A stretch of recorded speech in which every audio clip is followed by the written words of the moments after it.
Le conseil spécial du président de la République reste sur sa position dans le vaste réseau de trafic et d'arnaque des Camerounais. Le contre-amiral Joseph Fouda, par la voix de ses conseillers, maintient ne pas connaître le chef de file, Hervé Parfait Mbapou. Monsieur le contre-amiral Joseph Fouda ne connaît pas, il n'a jamais rencontré de sa vie Monsieur Parfait Hervé Mbapou, qui a, dans plusieurs interviews accordées à des médias étrangers, à des lanceurs d'alerte, déclaré connaître le contre-amiral. Il ne l'a jamais rencontré. Par contre, nous avons initié deux procédures, deux plaintes contre lui. L'usage malsain de notre nom, c'est-à-dire qu'ils se sont appuyés sur notre nom pour convaincre leurs victimes. Et qui, pendant longtemps, se disaient c'est une haute personnalité, sans savoir justement que c'était la grosse arnaque. Une arnaque qui touche plusieurs hautes personnalités de la République. Le principal accusé est libre de ses mouvements. C'est le juge d'instruction qui sait pourquoi il est libre. C'est le juge qui sait pourquoi il est libre. Est-ce que ce qu'on lui reproche ne mérite pas qu'il soit en détention préventive? Le juge le sait. Mais l'affaire n'est pas close. Pourtant, d'autres personnes, à l'instar de Thierry Roland, un homme qui dit ne pas connaître le conseil spécial du président, est placé en détention. Le contre-amiral Joseph Fouda ne s'est jamais plaint contre un homme. Jamais.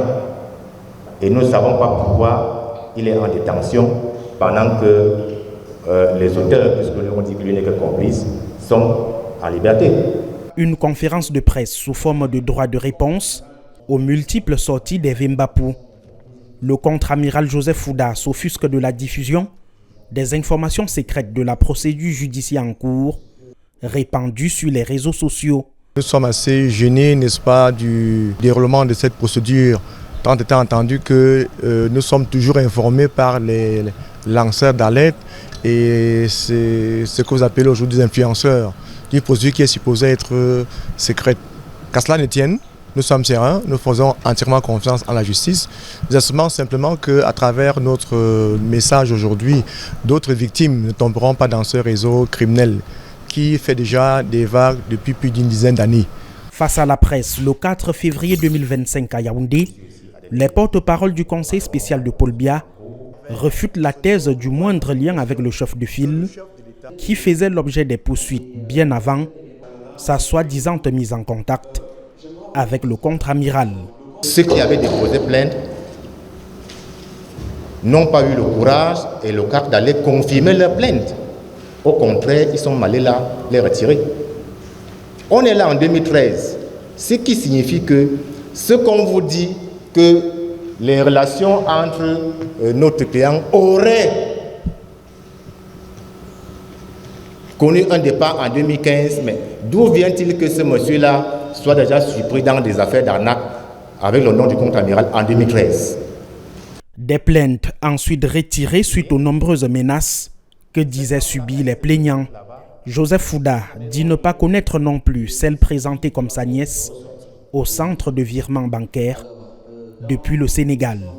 Cette dame-là est une parfaite inconnue du contre-amiral Joseph Fouda. En revanche, elle fait partie du réseau Metoro, Mbapou, elle-même Nkoro Djamatiam et l'autre qu'on appelle So Almami. Une confrontation entre le contre-amiral Joseph Fouda et Hervé Parfait Mbapou qui dit extorquer de l'argent depuis des années sous les ordres du conseil spécial de Paul Biya est très attendue. En rappel, plusieurs milliards de francs CFA ont été volés aux Camerounais avec promesse de nomination aux hautes fonctions, des services à rendre et pour bien d'autres motifs au sommet de l'État. Une affaire à suivre.